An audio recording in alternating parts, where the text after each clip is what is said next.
antecedente, podemos partir quizás del tiempo de la defensa de Lima, en la guerra de Chile contra el Perú, porque como realmente nuestros batallones de soldados se habían perdido ya en la campaña del sur, cuando los enemigos invaden Lima o van a invadir Lima, se forman batallones de obreros, de camaleros, de talabarteros, de zapateros, se forman compañías, y esas compañías se supone que están un poquito agrupadas y salen a defender la capital en la batalla de Miraflores, el 15 de enero de 1881.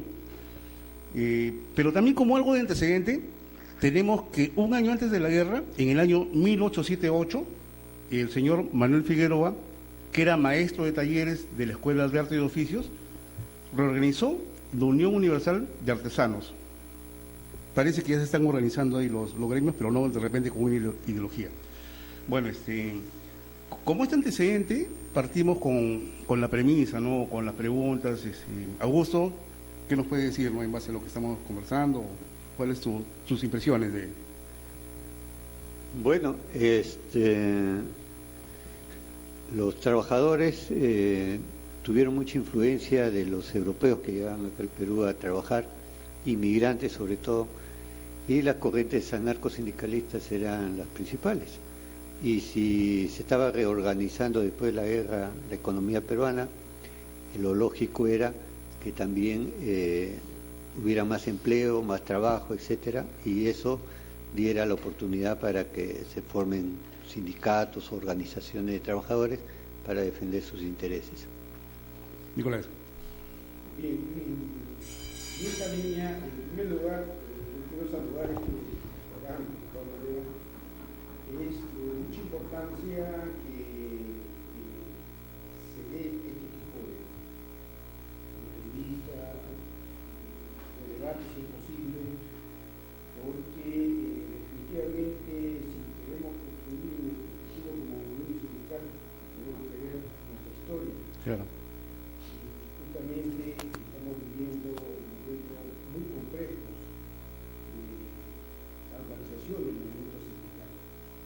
Entonces, para tomar conciencia de lo que significa la importancia de la organización sindical, debemos conocer también la historia, cómo se empezó. Es indudablemente, en esa parte yo lo felicito, ¿no? La entrevista, porque también me obliga a conocer mi historia, ¿no? Claro. Los antecedentes y me obliga a conocerla bien para poder llegar, porque eran muchos jóvenes que también hace poco también algún ¿no? Que me llamen, me llamaban a mí. Pero definitivamente esos inicios de la formación tienen que ver mucho con el desarrollo de la industria. Claro.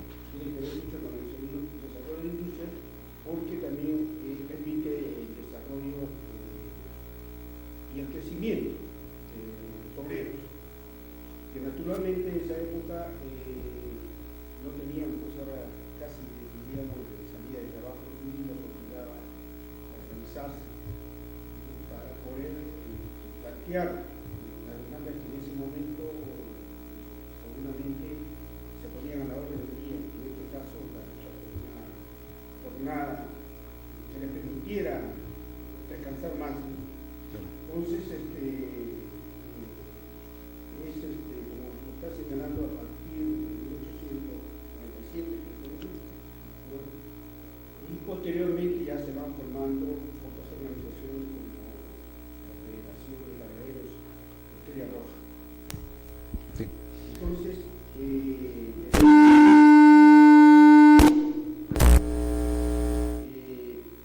necesariamente son los primeros pasos de organización sindical, pero para organizarse, ¿no? Para también comenzar las primeras batallas de su lucha en este aspecto.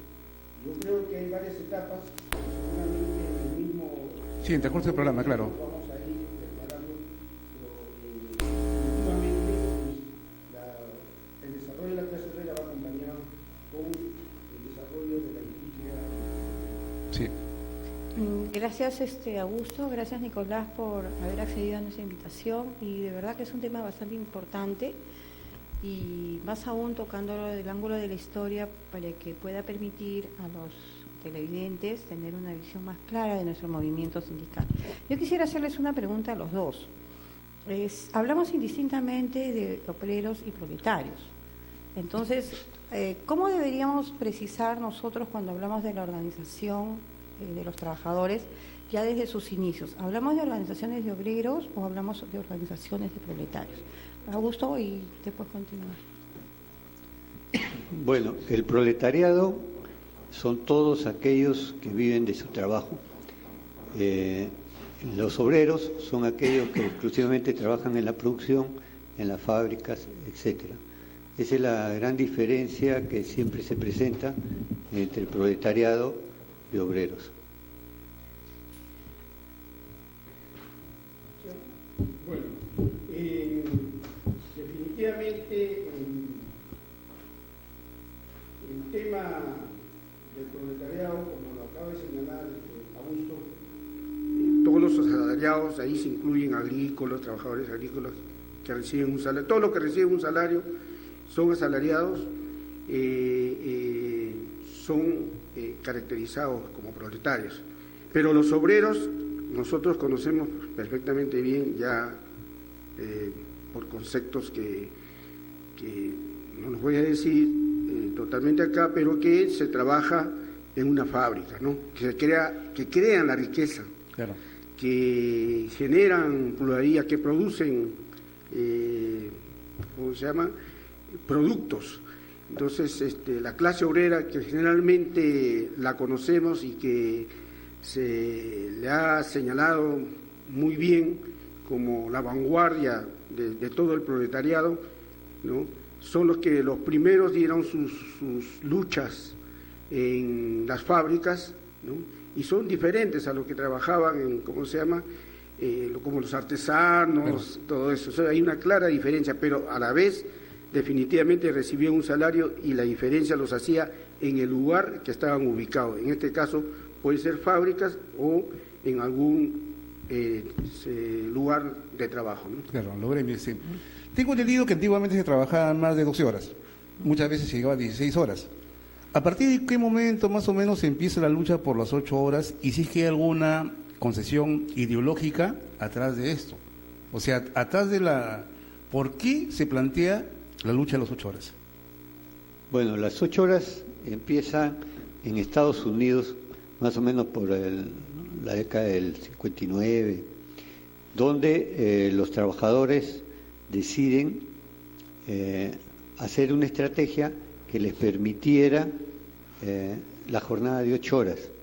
Los contratos en Estados Unidos y en América del Norte en general se hacían todos los 1 de mayo de cada año. Entonces se proponen 2 años de estrategia para que el 61 creo que fue 1861 tenían que lograr firmar contratos donde se incluyera las jornadas de 8 horas. Los sindicatos de Estados Unidos se forman una central y esta central se une con una central canadiense, hacen las luchas durante todo un proceso de 2 años y varios estados norteamericanos instituyen las 8 horas antes de llegar a la jornada que todos lo conocemos en Chicago, donde todo se iba a centralizar, porque ahí llegaban los trenes de todo lugar de Estados Unidos, estaba en el centro de Estados Unidos, donde se comercializaban todos los productos tanto del este como del oeste, y ahí se hacían transacciones y había muchos trabajadores que llegaban en ese momento y tenía que firmarse según la legislación norteamericana los contratos nuevos a partir del 1 de mayo. Se hace la protesta porque no aceptan los patrones en Chicago al menos firmar los contratos con 8 horas de jornada y en la protesta mueren algunos policías, mueren alguna gente por algunos provocadores que metió la policía y eso hizo que a 8 dirigentes sindicales los colgaran, los enjuiciaran y los colgaran, que se llamaban los mártires de Chicago. Eso influyó fuertemente en el proletariado a nivel mundial, y en el Perú también esta influencia vino por los anarquistas que tenían además origen europeo.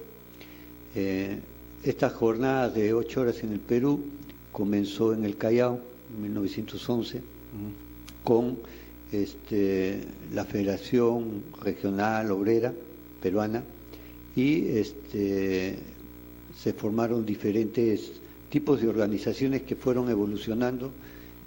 Probablemente aquí Nicolás se recuerde, hasta llegar a ir centralizando el movimiento obrero, porque estaba muy disperso. Entonces, por eso es que en el Callao, en 1913, se logra establecer las 8 horas, y recién en 1919 se da la ley de 8 horas en todo el Perú, después de una serie de jornadas de lucha, la muerte del trabajador Aliaga, etcétera, etcétera. Yo quisiera que Nicolás Haber diga. Bueno, efectivamente en el Callao se inicia ya una organización bastante fuerte de trabajadores de la Federación Marítima y Terrestre, ¿no? Y dado ese grado de organización, porque estaban más centralizados en el Callao por la labor que realizaban, eso influenció inmediatamente, ¿no? Y definitivamente eso permitió que se empiece una batalla por las 8 horas en el Callao. Acá en Lima se formó un comité de lucha por 8 horas, ¿no? Y aquí participaron también la Federación de Panaderos, los textiles, los de Vitarte, conocido, ¿cómo se llama? De algunos obreros que se conoce ese distrito como uno de las abanderadas de la lucha, de Vitarte. Y acá también en Lima organizaciones realmente, sobre todo, ¿no? Los textiles, los panaderos, ¿no? Hasta que empieza ya a formarse ese comité pro 8 horas, y en 1918 ya empieza a dar su fruto, que se concreta en 1919, ¿no? Y prácticamente se establece esa conquista. Una consulta. Augusto planteó que es una ideología anarquista, ¿no? El movimiento es anarquista. ¿Tiene relación porque más o menos esta lucha comienza en los puertos, en el Callao? O sea, las ideas vienen de Europa, vienen en los barcos. ¿Eso, la ideología viene con los migrantes, con la gente que viene? ¿O ya los obreros peruanos en ese momento tenían ideólogos que estaban tras ellos? O sea, en la práctica puede ser que viene por barco la idea, ¿no? Bueno, con las personas que vienen de Europa, pero quizás en la teoría hay alguna persona, algún filósofo o ideólogo peruano que está tras ellos. En realidad tú te estás refiriendo a Manuel González Prada, claro, ¿no? Pero Manuel González Prada en realidad nunca fue un ideólogo, tampoco fue un activista, tampoco fue un militante, ¿no? Fue un literato indignado por la situación de la guerra, que lo llevó pues a indignarse tanto que escribió una serie de páginas. Además escribía muy bien. Sí, los viejos a la tumba, los jóvenes a la obra. Sí, por ejemplo, ¿no? Que no me gusta mucho, no me gusta mucho esa, ¿no? Pero que se dice, o sea, hay cosas que se levantan mucho, por ejemplo, el papel de los panaderos, del Perú. Se levanta el papel de Manuel González Prada, que la verdad casi no tuvo mucho que ver, porque las ideas anarquistas ya se veían venir. Por ejemplo, los panaderos fundamentalmente eran italianos, sí. y de Italia y de España escapan muchos anarquistas porque eran perseguidos por la policía, y se vienen al Perú, y ellos venían ya con conocimientos técnicos y empresariales de lo que trabajaban en sus países. Entonces, por eso ellos acá ya no venían muchas veces como trabajadores, sino como empresarios. Sí. Y también contrataban a sus coetáneos, ¿no? Que llegaban al puerto del Callao, por ejemplo. Por eso quizás se organizaban más fuerte en el puerto del Callao. Ahora, ahí lo que se cuenta, y lo cuenta Mariátegui, por ejemplo, es que se hacían en la en el teatro local del Callao se hacía las asambleas, y en las asambleas no solamente se fundaba una serie de comités y organizaciones, sino que además ahí sacaban el pliego de reclamos, por ejemplo, durante varias asambleas, y ahí se aprobaban. Entonces, eso demuestra pues el ímpetu que tenían, ¿no? Y la capacidad que tenían para organizar un movimiento tan libre, tan espontáneo como es un movimiento anarquista, ¿no? Claro. Bueno, definitivamente habría que leer más a González Prada para ver qué tanto podía haber influido, o por lo menos tiene él un discurso, un 1 de mayo, convocado por la Federación de Panaderos Estrella, que se llama Los Intelectuales y el Proletariado. Sí.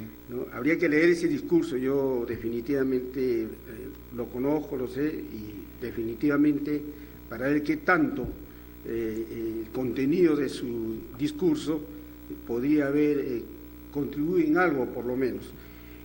No olvidemos de que la industria no nace de Perú, también viene de afuera, ¿no? Claro. Entonces todas las ideas mayormente vienen de afuera, ¿no? Y como todavía no habían intelectuales con ideas socialistas, clasistas, definitivamente las ideas eran muy sueltas.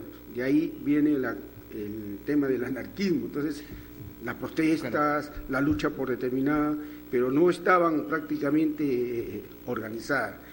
Vienen también acá, algunos intelectuales se comienzan a ligar a la clase obrera, ¿no? A los trabajadores, no solamente a la clase, sino a todos los trabajadores, para aportar, para ayudar. Inclusive creían que ellos iban a ser los quienes iban a dirigir sí. al proletariado, ¿no? Entonces hay todo una ¿cómo se llama? Un conjunto de personalidades, de intelectuales, de estudiantes, sí. ¿no? Que realmente se pliegan a esas luchas, y definitivamente, pero no había, todavía estaba armado el tema de lo que realmente debía orientar a los trabajadores, ¿no? Quizás más adelante vamos a llegar al papel, uno de los que más aportaron, claro, hasta inclusive ya la formación más elevada del proletariado, ¿no? Que es la etapa de Mariátegui, pero no sé si todavía sí. Vamos a avanzar. Aprovechando que nuestra amiga Luz es socióloga, quisiera más o menos para dar un entorno histórico o para los seguidores que tengan una idea clara qué es anarquismo.